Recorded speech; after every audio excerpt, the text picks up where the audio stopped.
Hello and welcome to another video by Rick Miracle, me, in my series Freemasonry and Satanism. It's been quite an education these past few years.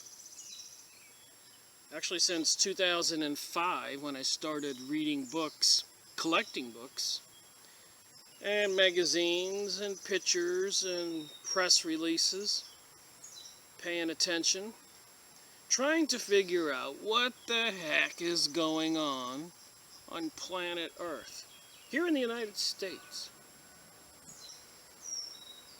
My research has revealed World War I was planned, World War II was planned.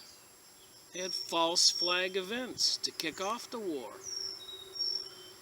9/11 was to kick off the overthrow and destruction and murdering of millions of people in the Middle East. And recently, another video I was watching this morning, or yesterday, a couple videos. But apparently, since 1850,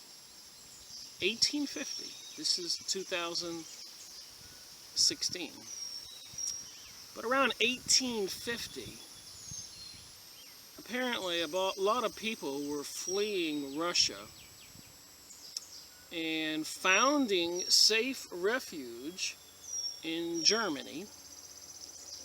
Ashkenazi Jews, Yiddish Jews, Talmud Jewish folks,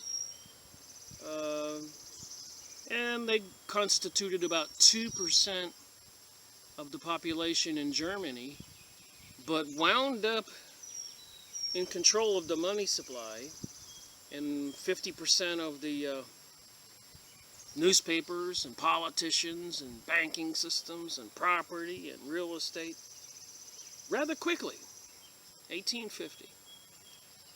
And they caused several crashes and in this country where they were fleeing to, they found their paradise. Now, if one looks back in the 1900s, since 1901 to 2016, we can see that these same people, they call them Zionist, Talmudic Jews, not all Jewish people.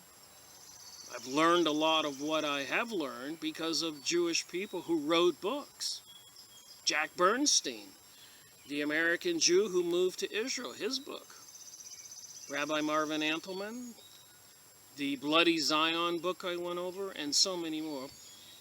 And apparently, they're into some kind of alternate religion than Christianity. And they get initiated, and they control the Freemason societies and the Illuminati, Jesuits, all these organizations, where people have to swear under threat of death not to divulge the secrets.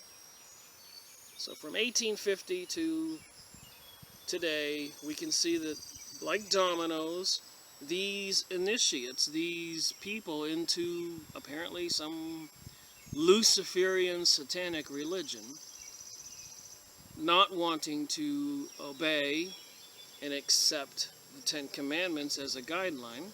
Don't kill, don't steal, don't do adultery, don't covet, don't bear false witness, one God, don't take God's name in vain, stuff like that. Honor your mother and father and family. Common sense stuff to me. But when you read these books, this is number 87, part 2.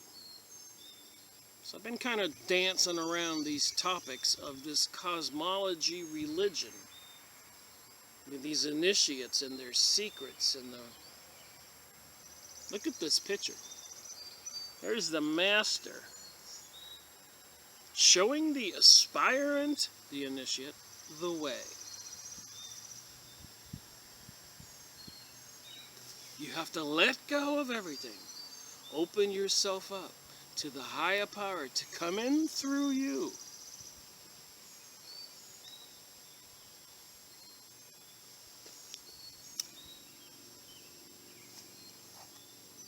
So my research just takes me down this path. The masters on the technique. So I thought it might behoove us to dwell into this some more. And when I do get through with these other books up to 88, which I just did on the last video, this is 87. I kind of mix it up, how I feel like reading. But then after we do all this work, I'm going to go back to Albert Pike's Morals and Dogma, and back to Helena Blavatsky's The Secret Doctrine. And the information should become more plainer and understandable from having some insight into this information.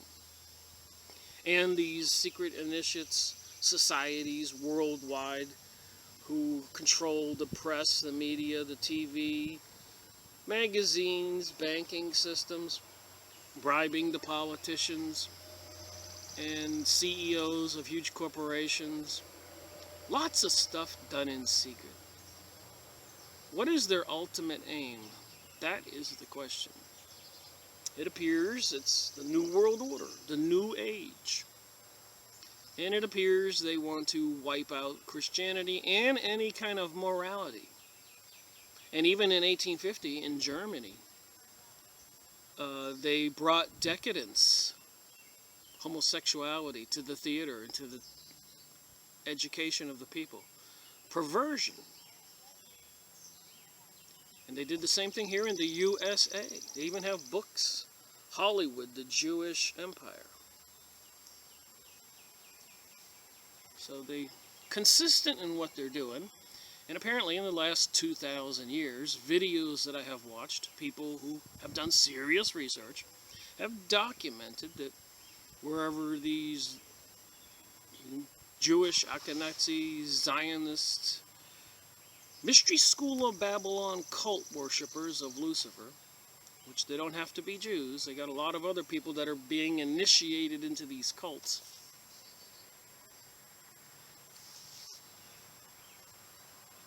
So for 2,000 years, these peoples who moved into countries were later run out of those countries. Over almost 100 countries for the last 2,000 years, it is documented that the Jews were run out of the country, or had made to wear badges or special clothes, outlawed to own real estate and stuff like that. Why? Well, how did they wear out their welcome? So I'm not just trying to pick on the Jews here, because, you know, Rome is culpable. It's the Pope, the Vatican, Caesar, the Pharaoh of Egypt. They were into these Mystery School of Babylon cults. The Kabbalah with the Jewish folks, and not all Jewish folks, as I keep saying. Some of the best books that I've ever read on the subject was written by people like Henry Mackau, PhD author in Canada, Jewish author, who wrote the book Illuminati, the Cult That Hijacked the World. And with that said, Henry Mackau, Jewish PhD author in Canada, wrote the book Illuminati, the Cult That Hijacked the World. I guess I'll start reading this book and see if we can understand what's going on.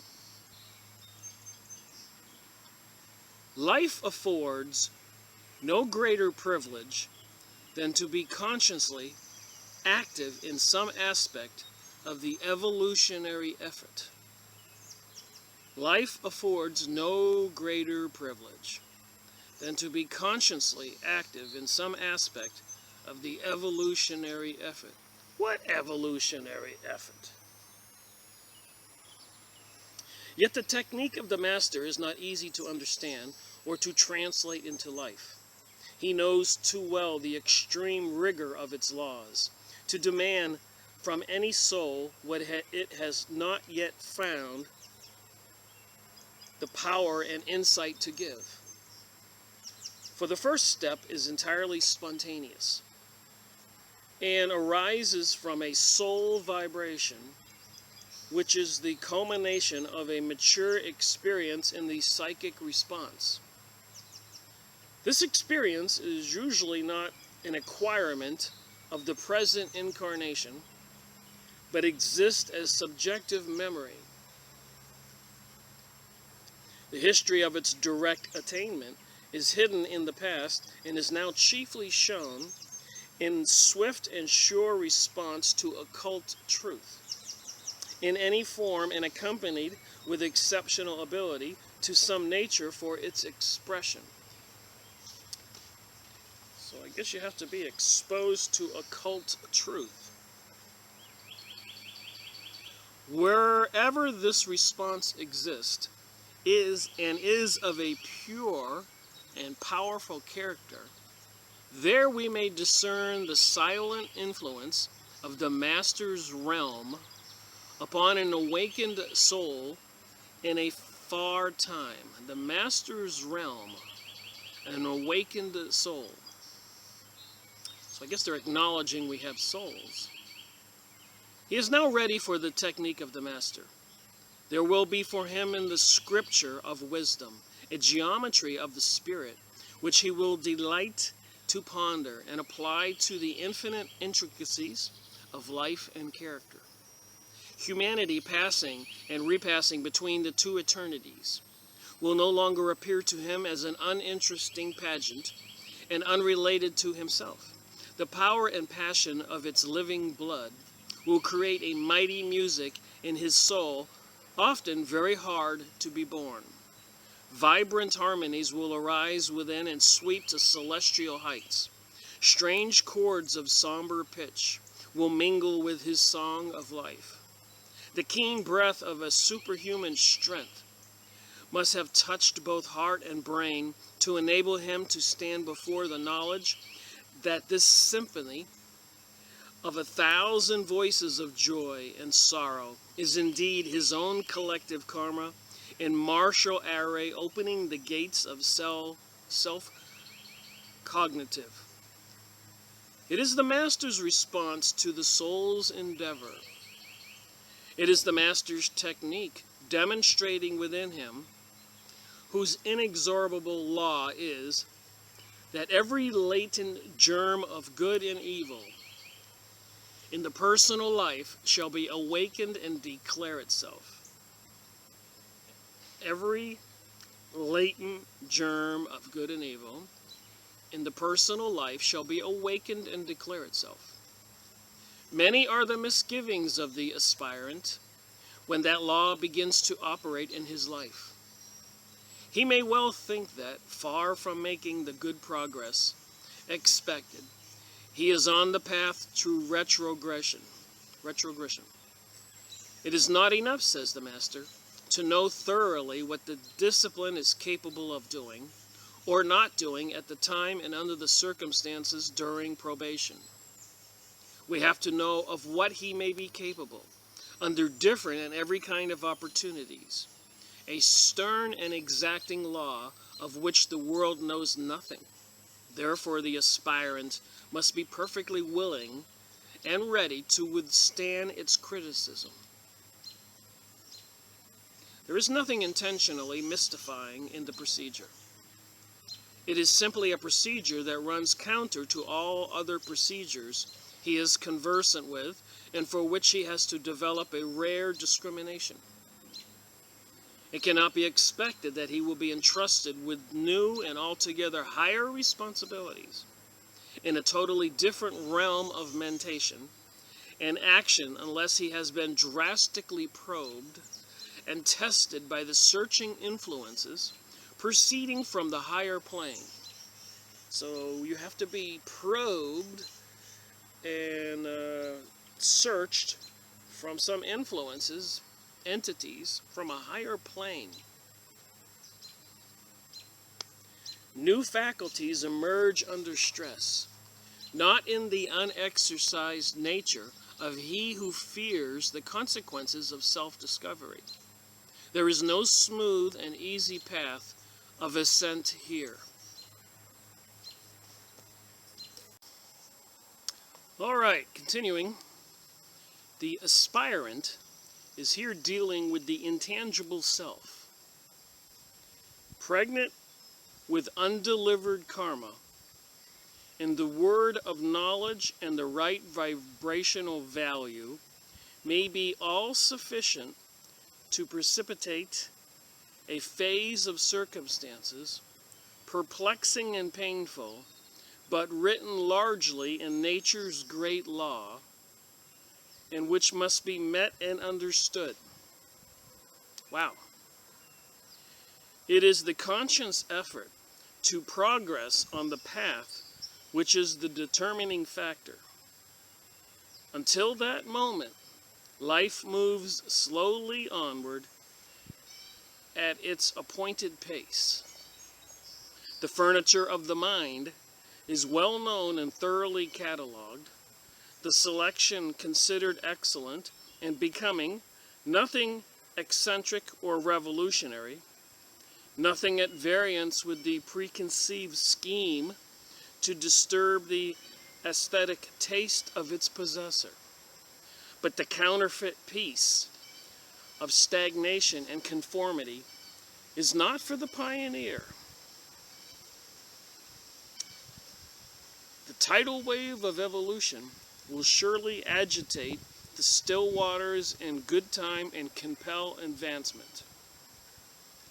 And if, through fevered aspiration, the aspirant deliberately seeks the feet of the master, sooner or later the trial comes to the soul, and well it is for him who, even though disappointments and tears, recognizes the guiding hand and clasp it in firm faith.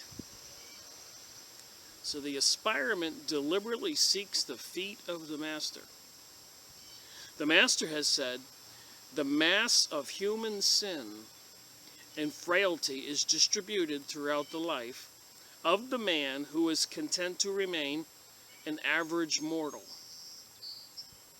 This period of probation is the paramount period where the technique of the master is so unexpected and penetrating that the aspirant's intention must be at once steadfast, pure, and spiritual to intuitively grasp and personalize it. It is common to be confronted with the lamentations of aspirants who do not realize that occult progress must be slow, that trials met and overcome are a very essence of advancement. The iron rule is, says one master, that what powers one gets, he himself acquire. He must not even desire to earnestly or passionately the object he would reach, else the very wish will prevent the possibility of its fulfillment. He has been so accustomed in the physical world to impose his will objectively upon men and things and receive an immediate response, that it is long before he comprehends that the deeper laws of the psychic and spiritual are alien to this. There is no time in occultism. The liquidation of karma transpires in accordance with the inner law, which it is not in our will to hasten or delay. That is why the voice of the masters, though often foreboding and tinged with warning, it is even a voice of encouragement. He knows that a persistent and courageous spirit will ultimately triumph over all. Has he not, as mortal men, himself triumphed? In every aspirant there is that which is akin to the master's own immortal nature, the vital, dominant, irresistible seed of immortality, which is destined to bloom into adeptship. But adeptship is a starry attitude, difficult to attain, to become an adept, to be illuminated. At every step of the way, the master has progressed scientifically and spiritually under the stern imposition of iron rule. Obviously, then, no one is better equipped than he to involve and guide the aspirant through the manifold intricacies of that rule imperative for his complete knowledge and mastery of personal forces.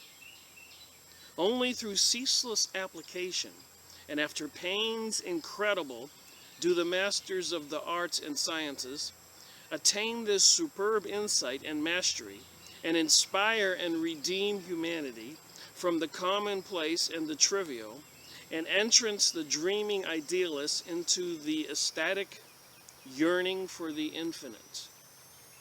Only through steadfast service and never-failing aspiration, through love and compassion and sacrifice, through success and failure, through lonely vigil and impassioned admonition, through all the heights and depths of thought and emotion of which the eager heart and the awakened mind is capable, shall we gain a true perspective of the pure and perfect action and become worthy exponents of the Master's technique. Wow. A passive character can never hope to handle the work of the Master. It is not enough that we should set the example of a pure, virtuous life and a tolerant spirit. This is but negative goodness. Negative goodness? For the discipleship will never do. You should, even as a simple member, learn that you may teach, acquire spiritual knowledge, and strength that the weak may lean upon you, and the sorrowing victims of ignorance learn from you the cause and remedy of their pain. This is one of the hard sayings of occultists. It must stand. The aspirant who intends to take the stages of the occult path must possess, must resolutely cultivate a certain aggressiveness of spirit which compels every difficulty to yield its secret and grows stronger for the struggle.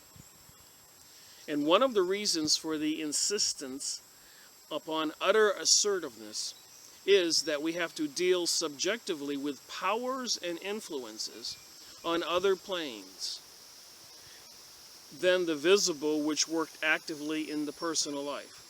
So they have to deal subjectively with powers and influences on other planes. Powers and influences. Evil angels, demonic entities, unclean spirits. Just saying, what's out there?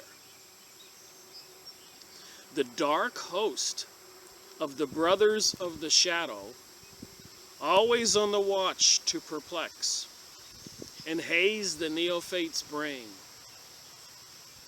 The dark host of the brothers of the shadow, always on the watch to perplex and haze the neophyte's brain, the initiate's brain. It is not an imaginary menace. It is a karmic heritage ranged along the path for opportune attack before which the strong survive and the weak fall back. The Master's comment is, and I'm only reading my highlighted portions, not doing an audiobook. Though it might look like I highlighted a lot. Some pages I do, some pages I don't. The Master's comment is, to unlock the gates of the mystery, you must not only lead a life of the strictest probity, to learn to discriminate truth from falsehood. You have talked a great deal about karma, though you have hardly realized the true significance of that doctrine. The time has come when you must lay the foundation of that strict conduct. It is the individual as well as the collective body, which, ever wakeful, guards against conscience as well as unconscious deception. So that's a problem worldwide, is a lot of people are not awake, and they're not able, or they don't see the warning signs of impending turmoil in our future. Why would the government go buy 450 million hollow point bullets, 30,000 guillotines, FEMA camps, all kinds of readiness exercises, Jade Helm 15, putting the arches of Baal, 1,000 of them from UNESCO of the United Nations, all over the world. Are these some kind of technical portals to allow these beings from this higher plane into our plane? For the Master is truth. He has no pleasure in the error of the aspirant, nor will he be subject to error if he persistently tries to identify his thinking with the thought of the Master. There is a pregnant admonition of the Master which he will profitably ponder. My Sheilas must never doubt. They call their initiates Sheilas. Isn't Sheila a word for a woman over there in Australia? Sheila. My Sheilas must never doubt, nor suspect, nor injure our agents with foul thoughts. Our modes of action are strange and unusual, and but too often liable to create suspicion. You think? Having your lodges and threat under horrible death if you divulge the secrets and you agree to obey the master of a lodge. That's what the leader of a Freemason lodge is called, worshipful master. Remember, this is Rosicrucian. Similar organizations. Same cosmology. Occult religion. That spiritual perception is the basis of the technique. It will contradict much of which the aspirant has always believed to be true. He will experience pain in renouncing that which is so firmly woven into the facts of his world. His greatest help will be dogmatic faith. Although his world crumble around him. So while his world crumbles around him from joining these organizations and being initiated and controlled by the Master, he has to have dogmatic faith. For this new strength, indifference to opinion will arise. What his inmost heart dictates is the law, not the urgent voices of external authorities. Wow. What his inmost heart dictates is the law, not the urgent voices of external authorities. The Master's word is, he who damns himself is his own estimation, in his own estimation, and agreeably to the recognized and current code of honor, to save a worthy cause, may someday find out that he has reached thereby his loftiest aspirations. There can be no half measures in occultism. We either want the Master's life or we do not. If we do, there is but one law and conformity for us, and the technique of that law embraces every circumstance of life. The technique of the Master ramifies every phase of experience, past and to come. Nothing is veiled to the eye of occult omniscience. No circumstance that cannot be divinely adjusted in the evolutionary scheme. We have to make the adjustment, whether in sorrow or in joy, and emerge more purified from the fire. It is with armed hand and ready either to conquer or perish that the modern mystic can hope to achieve his object. Wow, so that finishes chapter 6, and then chapter 7 is next. The Masters on Technique 2.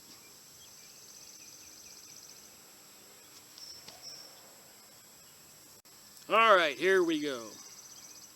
When the Master speaks for the guidance of the soul, we feel and know at once, and for all time, the indubitable certainty of his word. Guidance of the soul, certainty of his word. It is a phase from cosmic experience, and true to the experience of the evolving soul. We may not be ready to accept it now, but the time will come when we must accept it if we wish to advance. Remember, this is not something I'm advocating or believe. It is what they teach. And it might behoove us to be aware what they teach. We need to wake up our minds, which I suppose is a kind of illumination for the rest of us in God and reality that goes in that direction. This indubitableness of the Master's word and its immediate and remote relationship to our human experience is a fact which always appeals to me as unique in literature. It is not difficult to see why it is never open to question or subject to qualification. There is no hidden depth of the soul which the Master has not sounded, no problem which he cannot instantly detach from every hammering consideration and observe it in the clear, cool light of illuminated intellect. So they have some kind of intelligent, illuminated intellect. And what do the rest of us have? Striving to survive, going about our daily lives, oblivious to certain goings-on behind the scenes, taking over the Federal Reserve in 1913, the Illuminati folks, Rothschilds, Rockefellers, etc., and crashing the system 8 or 9 times, destroying families' lives all across the country and the world. They did the same thing in Germany from 1850, so I have recently learned. So, and then they use the Hegelian dialectic. They do things like 911, and all the people believe it was some Arabs with box cutters, while these powers that be can proceed to go over there, overthrow presidents, have them dragged through the streets and hiding in caves, and then the people don't know nothing the wiser. Like in Ukraine, days after that revolution, 35 tons of gold was flown to New York City. So these occultic organizations, to me, need to be exposed. Observe the vexations and perplexities that hedge round our problems because of the ever-fluctuation and darkening shadows of the emotional and mental life, obstructing the clear light of the thinking principle and raising a host of discordant vibrations which involve us in sore distress. When he surveys the problem of the soul, he stands above, not within it. It is reflected comprehensively and alone upon the clear and illumined mirror of the intellect. I try to point out sometimes when they're spraying heavily in the sky the lines, and so many people will refuse to tilt their head up and look at it. So I suspect subconsciously they know what's going on, but they want to deny it. Something to do with the psyche, or a subconscious. But we need to wake up to these realities that are going on, like these people are taught, except for they have dark shadows, shadowy creatures from another plane working through them for some aims. Apparently a new age and a new world order, and apparently, according to the material, over and over again, they want to destroy morality, decency, Christianity, and society as we know it. And we are what we believe, so if they can slowly, with the TV programming and the billboards that say freedom from religion or faith no more, they can actually slowly get the population to think a different paradigm, thus creating a different paradigm. You see it? They understand how the whole psyche works. Consciousness of a society can be changed. And apparently these people have some very malevolent goals, thinking. When he surveys the problem of the soul, he stands above it, not within it. I said that. Illuminated mirror of the intellect. He sees the defect of knowledge or foresight, which gives it birth. the keen struggle of the soul to find a solution, or the resultant reactions upon our future growth. How often an aspirant questions the wisdom, justice, and compassion of the Master, because of the particular burden of life is not at once removed from the asking, for the asking. We cannot behold the Master's countenance, or those of any of his high initiates, without discerning deeply charactered there be blessed memorials of manhood perfected through the ancient suffering. It is this immense world experience, this ageness of the soul and the Master, which vibrates in his world of guidance with such somber emphasis, and holds us true to him even in the darkest hour. The necessity for specialized culture of the will in occult work is a matter upon which most of us are in agreement. In all world progress, it is the great driving force, but the will to tread the path is of the higher nature.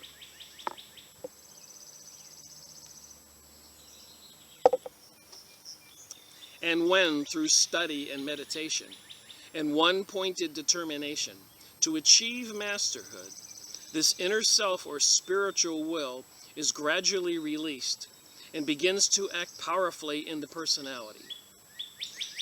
Only then do the real problems of the path emerge and call for the greatest strength to deal with them.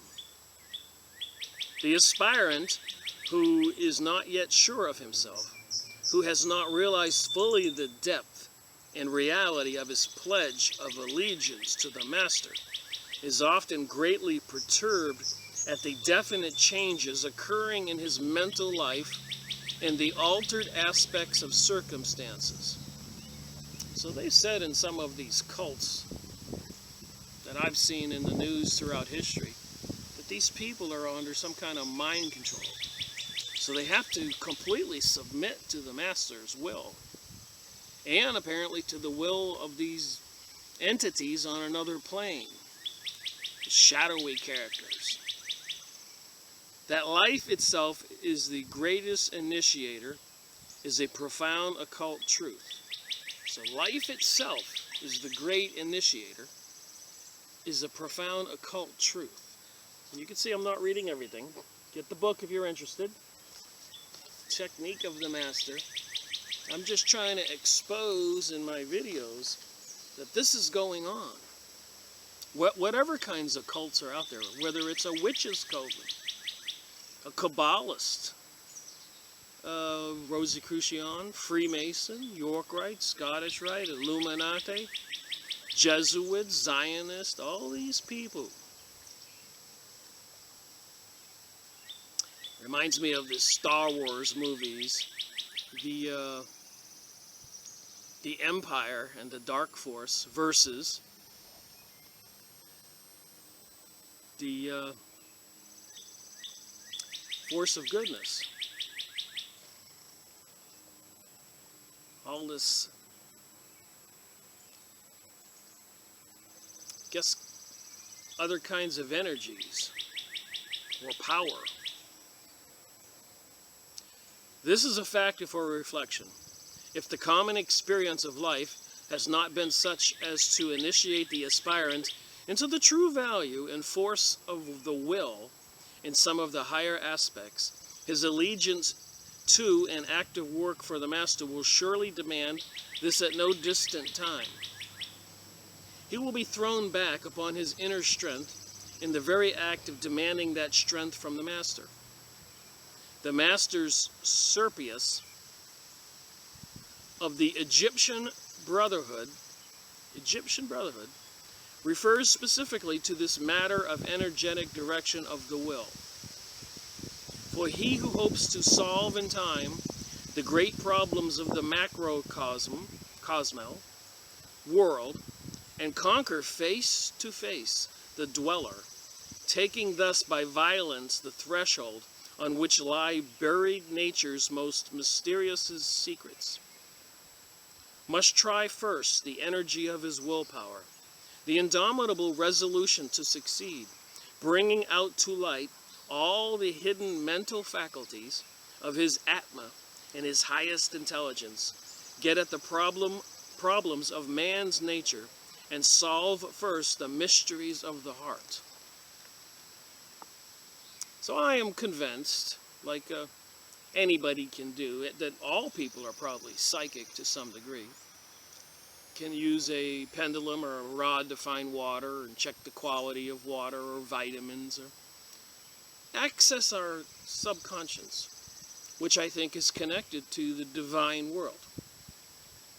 They say we have a silver cord in our head that connects us, and people who are psychic can see it, plus they can see auras. Look up the silver cord on your computer. I've shown it in past videos. But somehow we're all linked to the divine, and I suppose the people who are good people are probably not linked with the same source as the people who would do evil. And you can see it in the artwork of some people who seemingly are possessed or seemingly having very serious problems. And if they do any kind of artwork, you can see the other entities in the artwork. Very spooky.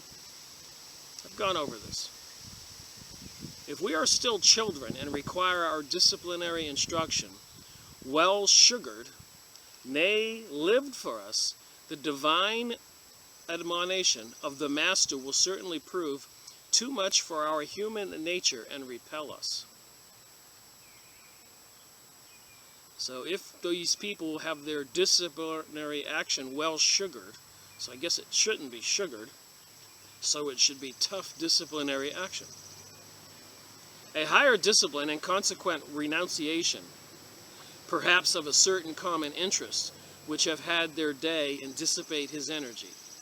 There may be many a secret struggle between these interests and the graver aspect of truth, which silently beckons us on. Those of us who have persistently fought our way along hard phases of the path know well enough the painful misgivings, harassing doubts, the solitary questionings of the heart, which have beset us. What matters the difficulty, if we have comprehended the way, the truth, and the life of the Masters offer us? There is no other way by which we can reach its strength, or the Master would certainly have told us. No matter what master we look for guidance, one admonition characterizes them all in regard to passing from our world into theirs. So they had to pass from the world into this other world. The necessity for the dominant force of the spiritual will is ever insistent upon. The technique of the Master is preeminently active, not passive. Observe the leading thoughts of the above quotation. Compel, take by violence. Try, indomitable resolution. Bring out, get out. The whole process is one of an intense interaction. I venture to affirm there is not a great character in universal history in which this supreme motive power is not seen to be a compelling force. Only on occult levels, a different order of experience ensues. The great character on the stage of world history does not necessarily enter consciously or with the specific intent of the secret domain of the spirit. His direction in life is technically uninspired, unspiritual. Great are his works in the manifold fields of human endeavor. Strong as his ray of individual genius may be, he is not an occultist in the accepted sense of the term, nor is he subject to the laws of the occult. The faculties of intuition and reason developed to a high degree and directed to worldly affairs makes him what he is.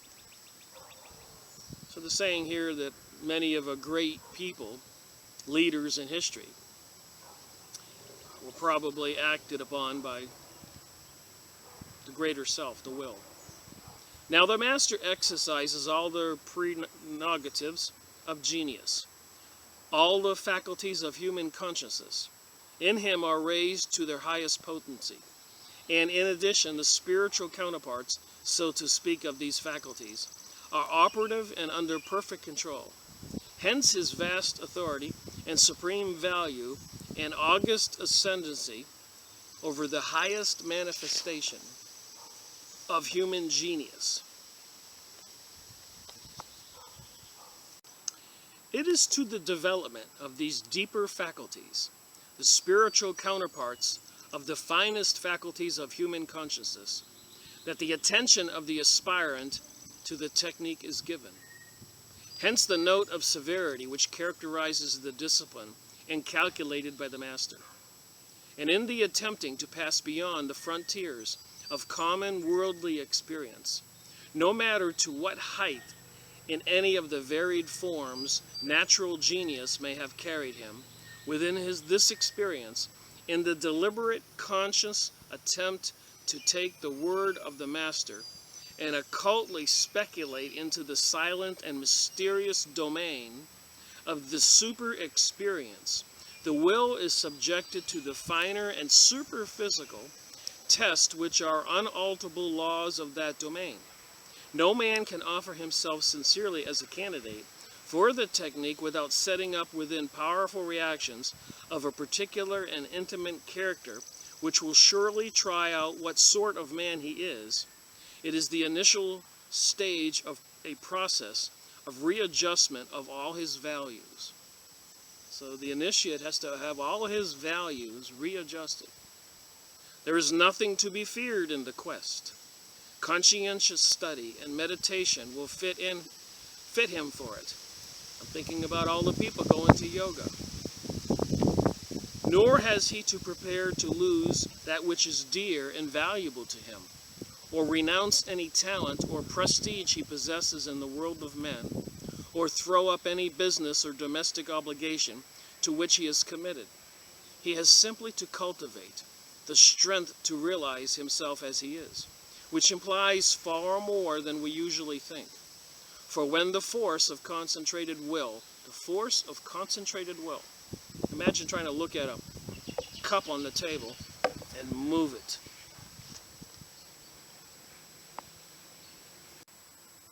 Again, when the force of concentrated will is focused steadily over a long period upon the physical and spiritual self, every motive and tendency buried in the heart of the aspirant is awakened to palpitating life and activity. All that karma has written in his members arises and confronts him. Is there then any wisdom in averting the eyes from that which the Spirit demands that he should fearlessly confront and steadily overcome? We have called upon the name of the Master, and the answer comes in the form of a vital refining fire that descends within to purge and purify every one of us who aspires after the hidden mysteries. The hidden mysteries. So when you seek after them, in the way that they're teaching here, I guess the vital refining fire that descends. Shall we weakly decline what we have deliberately invoked? So they're invoking something. Thinking about those arches again. And then CERN, putting heavy metals in the sky, HARP transmitters, H-A-R-P, deliberately invoked and postponed the blessed work of personal redemption because of the immediate possibility of the mortal self, which we love so well, being stretched psychically up upon the cross which rises mystically on the path before us. And I remember the Tau, the Ankh, the Crux Anatta, the T with the snake on top, apparently what they worship, says it all. Instead of Jesus on the cross, it's a snake on the cross. Is there any tragedy in life like unto that in which the aspirant, having taken knowledge of the way, retreats from the call of the cosmic, when the dark hour comes in, which he must find his own light and press steadfastly on? It has been my privilege to have this problem again and again raised by aspirants who have stood face to face with the shadow of the dark night of the soul to which their strong and persistent efforts on the path had brought them. And one of the greatest inspirations to me has been to note their firm grip on themselves, their philosophical stand in their trial, and the deep spiritual assurance that they have had that all must be well and the goal would be reached. They are right. The Master's word has not gone forth for naught. We can prove this by taking the austere ritual of the conquering will uttered by the brothers and working it out in the silence until all that is hidden in the inmost recesses of the heart is brought to light and understood, and the baser metals transmuted into pure gold of interior illumination. So that's all I was going to do on this book. But I did think I'd like to have a little bit of a interesting conversation at the end of this video, which is now. Alright, I'd like to wrap up this video with a look at a couple books. I was going to do a picture show, but I'll save that for the next video. But anyways, here's a book, Beware of Familiar Spirits. An investigation into the occult and psychic phenomena. Martin Gardner. One of the world's great magicians. Be your guide into the supernatural.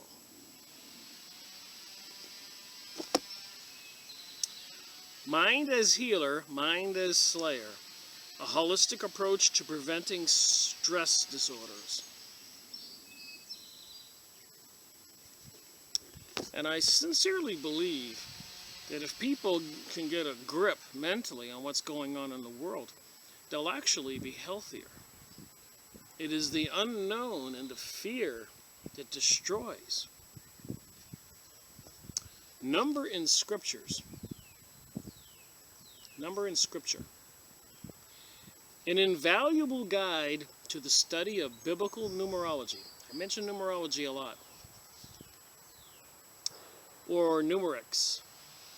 The first part of the book deals with the amazing designs involved in the numbers and the numerical features of the Word of God, evidencing as it does the designer who devised it.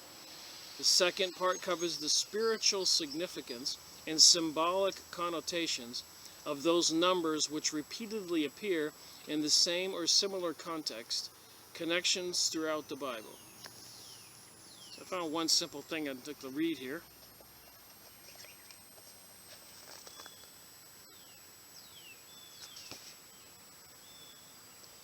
So we know that the one of the sacred symbols for the Jewish people is the menorah, the 7 candlestick. The golden candlestick has 6 branches out of a central stem, making 7 in all, marking and in harmony with the fact that the light was the light of God's people in the world and that its source was divine. Ezekiel's temple. The measurements of God's temple are given, which is yet to be erected in his land. So they are planning to rebuild King Solomon's temple. The measuring rod used by the man with 6 great cubits in length. But the great cubit was 1 cubit and a handbreadth long. Therefore, as 6 breadths went to 1 cubit, there were really 7 ordinary cubits in the full reed of the 6 great cubits. I'm just trying to say, what is this occult? Knowledge, magic. Here's another book, Handbook to Higher Consciousness. There's a lot of these books published. 12 Pathways.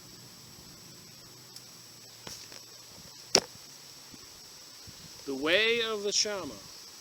All these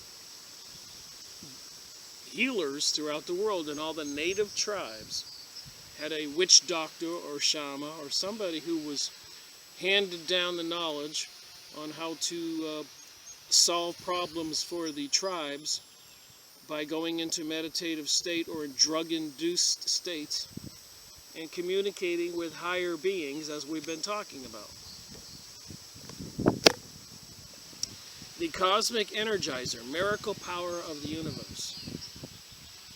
I keep saying prayer works, and that's why Rabbi Marvin Antelman wrote the book to eliminate the opaque. They don't want you to pray.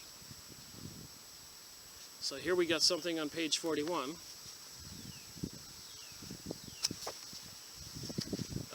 How the cosmic energizer can bring you the good things in life.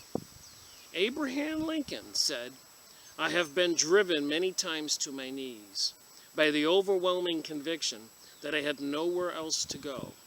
My own wisdom and that of all about me seems insufficient for the day." So when problems do seem insurmountable, it might behoove people to talk to God. Socrates said our prayers should be for blessings in general, for God knows best what is good for us. And I've noticed when I pray for things, I have my own preconceived notions of what I need and how I'm going to get it. Might be money, whatever. But I usually find when I do get delivered what I prayed for, it's in a strange way. God seems to answer the prayer, but not in the way that I think that I want it, or what I want. But later on when I look back, I go, it came about. Prayer. Tiansen said, more things are wrought by prayer than the world dreams of. So more things are obtained by prayer than the world dreams of. What are men better than sheep or goats that nourish a blind life within the brain?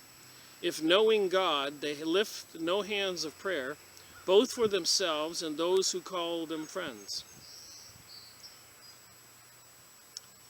Coolidge said, he prayeth best who loveth best. So when you pray with good intentions, apparently it works better. Whittier said, the simple heart that freely asks in love obtains. Ralph Waldo Emerson said, it is not a prayer of study, of truth, a sally of the soul into the unfound infinite. No man praying heartily without learning something.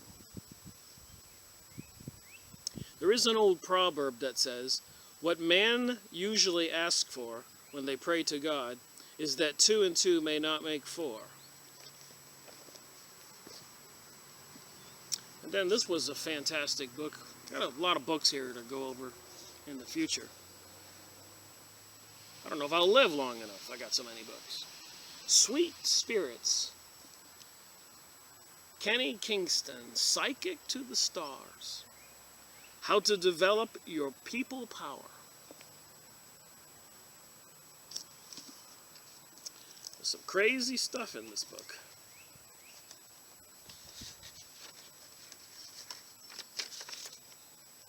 Psychic.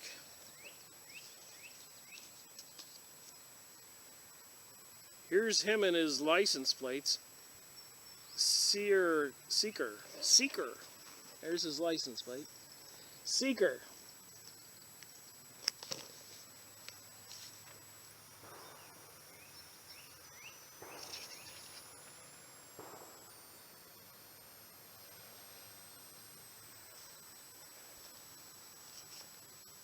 Here he is on the Virginia Graham show. So he was the psychic to the stars. So what do people believe?